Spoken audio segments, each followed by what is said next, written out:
Today's sermon is a little bit of a different kind of format. I was inspired by the heaviness of this story and so much going on in it to write little vignettes from 4 different perspectives. And so I invite you, as you listen to a sermon in 4 movements, to think about where you might see yourself and where you might enter into the story as an observer or as a participant. Part 1. Herodias' daughter collapsed onto a cushion and sighed. She stared down at her dress, a billowy swirl of linen, and tried to lose herself in the patterns dyed in the cloth, the brilliant violet hues that swam before her eyes. She was tired, more tired than a young woman her age should ever have reason to be, especially the stepdaughter to a king. But it had been a long night. It was customary for the daughter in the household to dance at certain ceremonial functions. As a member of the royal court, it was especially important for her to conduct herself appropriately, to perform, to do as she was told and not ask questions. She knew her role, to dance, to be charming for the guests of the king, and to get out of the way. Tonight was different, though. Maybe she danced a little better than usual. Maybe the king was a little drunker than usual, but after she was done, he roared out his approval. "Whatever you want, my dear, half the kingdom, it's yours." His guests raised their glasses and nodded their approval, impressed by his magnanimous gesture. She ran to her mother, tripping over the hem of her dress in her excited haste. What an opportunity. Her poor mother, widowed at a young age, now married to her late husband's brother. What choice did a woman have if she wanted to survive? Yes, he was the king. Yes, her mother wanted for nothing. But people talked, especially that preacher, John, the one they called the baptizer, the one with the wild eyes and the devoted followers. "A curse on Herod and on his brother's wife," he would say. And Herodias' daughter saw the shame that cast a shadow across her mother's proud face. The girl quickened her steps because she knew what she had to do. Herod had said half the kingdom, whatever she wished. She would ask her mother, whatever her mother wanted, riches, more servants, fine clothes, she would ask for it. But what her mother asked for, the head of John the Baptizer, of all the things she could have asked for. The girl could barely say it even now after all that she'd seen and heard and taken part in. That was the worst part. She had delivered the message to Herod. She was responsible. She could have done something. She could have tried to talk her mother out of it, or she could have taken her time getting back to the banquet, giving Herod time to reconsider his offer or to sleep it off. She could have done something to delay things or even to stop them altogether. She could have tried. Maybe it wouldn't have changed things in the end, but maybe if she'd done something, she wouldn't have this dizzy feeling in the pit of her stomach. No. She shook her head at the memory and stood up. She wasn't responsible. She was just doing what she was told. It wasn't her idea. Anyway, she was just a kid. What possible difference could she have made? These events were much too big for her, right? She took a deep breath and exhaled slowly. That's better.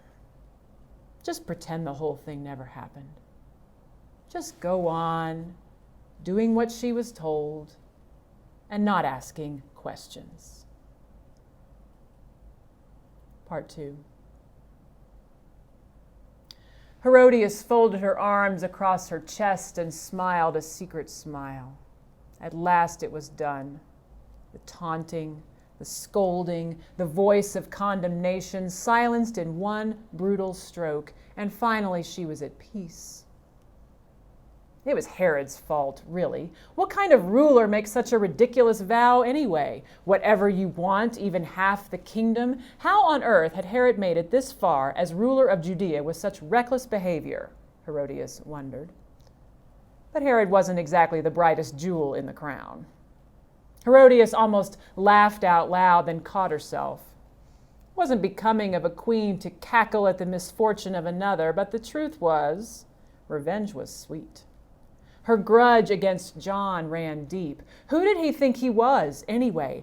Tattered clothes, no family to speak of, and yet he went about as some kind of wise prophet, telling everyone what was wrong with their lives. Who needed that?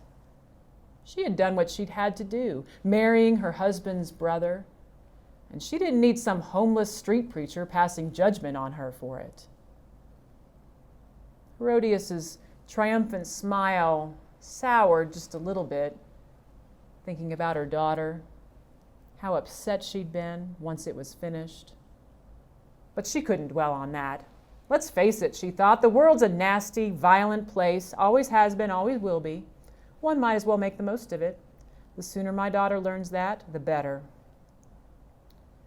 She was almost asleep when an image filled her mind and she startled awake. It was a face. Not John's face, but another man, John's cousin, the one from Nazareth. He wasn't quite as shabby, but he had more followers. Oh, he was just as bothersome. Always preaching some nonsense about the last being first and the first being last and loving one's enemies. What was it about that family always making trouble? Ah, well, she decided. He'll meet his own fate sooner or later. Let him have his kingdom of God, she chuckled. I live in the real world, the kingdom of this earth. There's no room for a man like that, not here. Loving one's enemies will bring you nothing but certain death.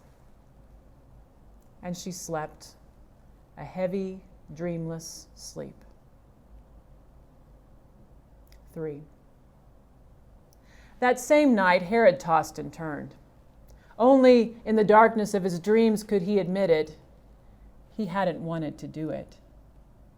But what choice did he have? He remembered the countless other nights when sleep eluded him. He'd make his way down to the door of the cell where they kept the baptizer and stand outside just to listen. The man was always preaching, whether there was anyone there to hear or not. An endless torrent of judgment and grace and fire and transformation and hope. The man's words appalled Herod and fascinated him and bewildered him and lodged in his mind for days afterward. And as captivating as the man was, it was his humility that struck Herod the most. I am nothing, John would say. I am only preparing the way for one who will come after me. Herod always wanted to know more about that other man, the one John kept talking about, but the thought of even asking his name made Herod quake. Now maybe he'd never know. He shuddered again to think of the events of that night when the young girl came rushing back to the banquet, her cheeks flushed with what? Excitement, shame, terror. When she made her request, he could feel all the eyes on him. He hoped the shock and revulsion did not register on his face. What a ghastly request. And for a short moment, he thought about saying no, about disregarding the oath that he'd made. He was a powerful man. Who would dare question him for changing his mind, for withdrawing his generous offer? But he knew if he wanted to stay a powerful man, he couldn't express doubt even for one instant. He had to show resolve. It wouldn't do for him to waver in front of the other leaders and his own officers. He couldn't be perceived as weak. He would see this thing through no matter what. Even if it were a mistake, he would see it through. After all, he was one of the most powerful men in the world. Except when the men came, John's disciples, to take the body away for burial, He saw the devotion written on their faces, how they cradled the broken body with such love. Did anyone love him that way? He saw their bodies sagged with heartbreak, and yet he knew somehow that they would go on, that John's message would never really die. At last, he drifted off to sleep, confused. He was the most powerful man in Judea, wasn't he? 4. The officials at the banquet would gossip among themselves for a long time afterward. "What a foolish girl," they would say. "Herod offered her half of his kingdom, and what does she ask for? The head of some wandering peasant." Another leaned forward and whispered, "Well, it wasn't her idea, it was her mother's idea. She's been seething over John's treatment of her for years." Either way, Herod got off easy. What's one life compared to all of his riches, half his kingdom? Herod didn't look like he was getting off easy, not from where I sat. He seemed almost sick to his stomach when he gave the order. Some king, squeamish over the death of one of his prisoners. You know how it is. Something terrible happens, and everyone has an opinion. Of course it was Herod's fault. He's the one who gave the order. Ah, but wait, didn't the daughter have a role to play running to her mother like that?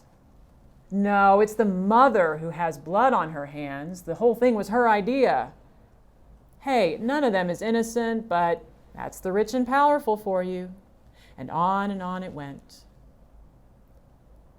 One day, after hearing this same discussion unfold in the same way, a guest at the party, an official with some power and influence, said quietly, "It's really tragic.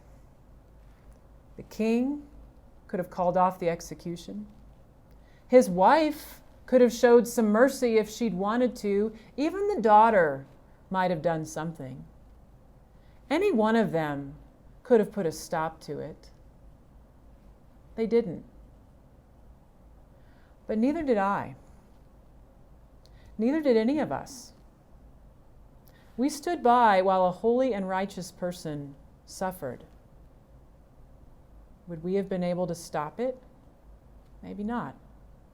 But we could have tried. We could have spoken out against it. We could have done our part. We could have tried. After the person finished speaking, it was still for a while. Then someone said, "No, forget it. It's none of our business anyway." Eventually, the gossiping crowd dispersed until just that one person remained, saying, "No, it didn't have to happen that way. It doesn't have to happen that way."